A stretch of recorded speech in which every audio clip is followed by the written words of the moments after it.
Welcome to the Diverse Minds podcast, where we give you the tips, tools, and techniques you need to be a mentally healthy and inclusive leader. Each week, you'll hear about a variety of topics linked to mental health, well-being, and diversity that will enhance both your professional practice and personal well-being. Welcome to the 257th episode of the award-winning Diverse Minds podcast. And of course, it's South Asian Heritage Month, running from the 18th of July to the 17th of August. And before we kick off with today's episode, I wanted to ask you, have you watched my TEDx Talk, where I talk about my experience of navigating workplace politics, culture, and mental health? You can watch it in your break as it's just 12 minutes long, and the link is in the show notes, but I'll also give it to you here. It is bit.ly/TEDx Wolves, WOLVESLO. And I really hope you enjoy it because it was a labor of love. And if you did, please leave a positive comment on YouTube, share and like. Also, don't forget to connect with me on LinkedIn, Facebook and Twitter. So this year's theme for South Asian Heritage Month is Free to Be Me. And I've been thinking about this theme, and it really got me thinking about this idea of authenticity and how it's really not very easy to always be free to be me as South Asian people. Now, if we roll back and think about this word authenticity and authentic, individuals who are considered authentic are those who strive to align their actions with their core values and beliefs with the hope of discovering and then acting in sync with their true selves. So being authentic is living your life according to your own values and goals rather than those of other people. Now, that is a very individualistic definition, because so many of us, particularly if we're from South Asian communities and any global majority communities, we come from collectivist cultures. But in essence, authenticity is about being true to your own personality, values, and spirits, regardless of the pressure that you're under to act otherwise. Now, that is very, very tricky. And it is also about taking responsibility for your mistakes and therefore coming across as genuine and willing to accept the consequences of being true to what you consider to be right. But it's interesting, isn't it? Because a lot of people with unscrupulous morals are authentic to themselves. They don't care about people. They are living life according to their values. Their values might be very different to our own. They are living life to their own goals, and they really don't care about other people. That is deeply, deeply authentic. And actually, we see it with many current heads of state and people who are going for election this year, of which there are many. And if you listen to last week's show, you all heard me talk about the fact that we as South Asian people aren't always very free to be ourselves. And in an ideal world, this should be easy, because it links to psychological safety. And do check out episode 245, What is Psychological Safety at Work, for more information. And of course, if we can be authentic in the workplace to align ourselves with our values, it makes for a much better workplace. But of course, if someone's values are, I am part of the English Defence League or Patriotic Alternative, that's deeply, deeply dangerous for many people. And you could argue, well, they're being true to their values, and they probably are. That's their values. Clearly something has happened in their lives that's made them have allegiances that way. So this is why I think it's a real conundrum and paradox. And actually, if any of you read Harvard Business Review and you know the brilliant work of Professor Herminia Ibarra, she has a TEDx talk and she's got this brilliant article about the authenticity paradox. Her take on it is slightly different. What I really wanted to focus on is this idea of authenticity. But of course, if people have these values that are aligned to them and are true to them, but are actually very dangerous for other people, how do you balance that up? And is authenticity the right word? And often with these things, they start in North America and they're very rooted in North American modern English that gets co-opted and becomes this kind of buzzword. And it does feel like one big marketing ploy. And I hate to admit it, but it turns it into this authenticity game. And very much as well, I think a lot of authenticity is about brand marketing. Does it feel like an authentic brand, which I don't have a deep knowledge of. But if you start to look up articles, it's interesting what comes up, and it does come up from a North American or global North marketing framework. You know, as I gave the definitions before, there was a lot of talk about values, and I think it's really important to step back and think about your culture. So before you do anything, to think about the culture, and culture in this context being defined in the main way that you've been socialized to operate in. And if you want to know more, do check out my culture series, which is episodes 106 to 109 inclusive. So we have to think about our own personal culture, because that will guide, this whole point around, don't care about what anyone else thinks. Many of us can't do that. And also we wouldn't necessarily want to do that. And that's part of our values. And then once you've done that, I think it's to think about, and you can do this at an individual level. So culture of the organization, culture of you as a person, family culture, and they'll all be quite different. And this is the other thing. We can be authentic to ourselves in those different contexts.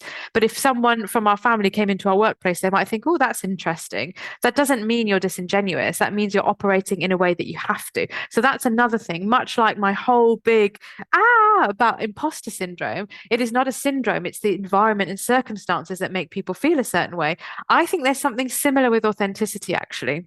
And then thinking about values, I've linked in the show notes to two really good articles. The first one is How to Define and Use Your Values in the Harvard Business Review. And the Mind Tools has got some it's a really excellent resource about what are your values. And they're really practical things, the exercises that you can do. They're really, really useful. Again, I think that clearly dark characters aren't going to want to do this work and they think they're always right.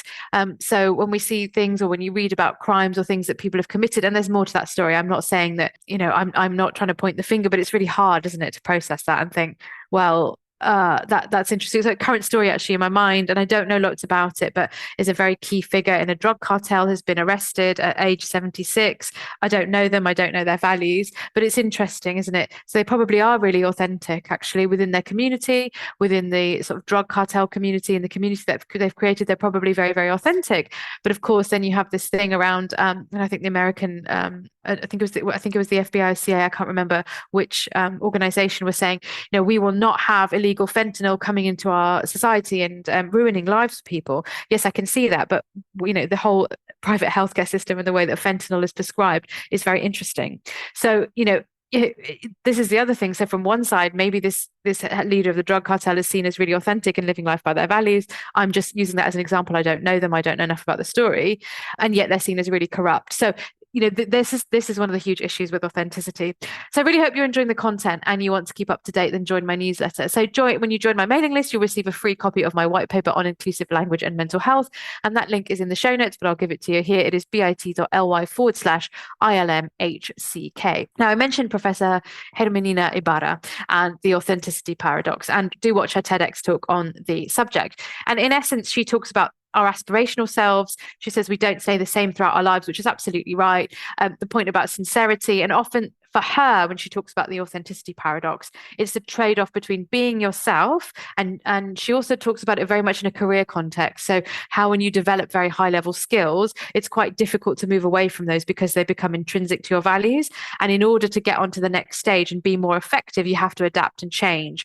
And there's a kind of ambivalence often about this transition, and people become cautious and risk averse. So you have to act your way into a new self that's still authentic, but it might be different to the self that you really think you developed. So that's really interesting. But I think the thing is, we have to consider, as global majority people, one of the key elements is code switching. Now, code switching is not being authentic, but code switching is the way in which, we have to, as global majority people, consciously or unconsciously adjust our language, syntax, grammatical structure, behaviors, and appearance to fit into the dominant culture.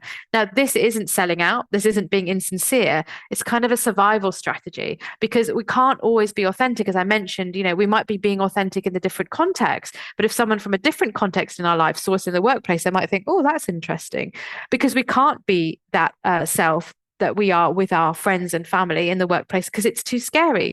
Remember, for thinking about South Asian Heritage Month, our food is delicious, but please don't warm it up in the microwave and stink out the kitchen area. Our clothes are gorgeous, but please don't wear them to work as you look weird, but it's all right for cultural appropriation to take place.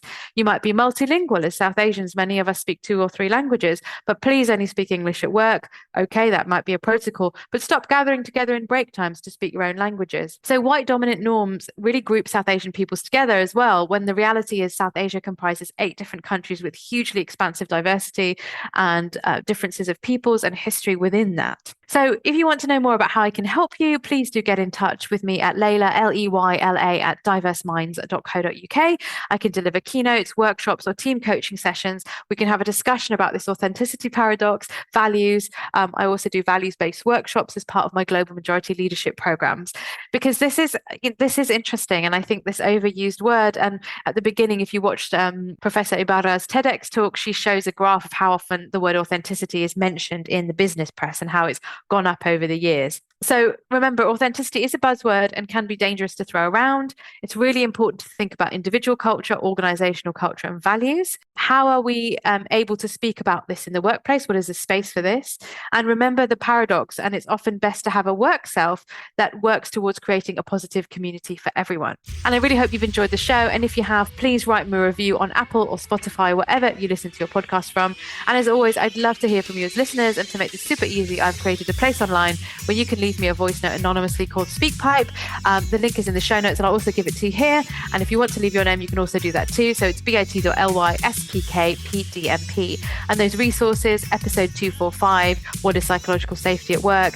The Harvard Business Review article about how to find and define and use your values, Mind Tools, are really great resources about your values, and Professor Ibarra's article on the authenticity paradox. So I really hope you've enjoyed the show, and do join us again next week where we'll be talking more about South Asian Heritage Month. Bye for now. Thanks for listening to the Diverse Minds podcast. Don't forget to subscribe on Apple Podcasts, Spotify, or wherever you access your podcasts from. You can also connect with me on Facebook, Twitter, and LinkedIn. Tune into next week's episode of the podcast, where I'll bring you more insights on mental health and inclusion. Bye for now.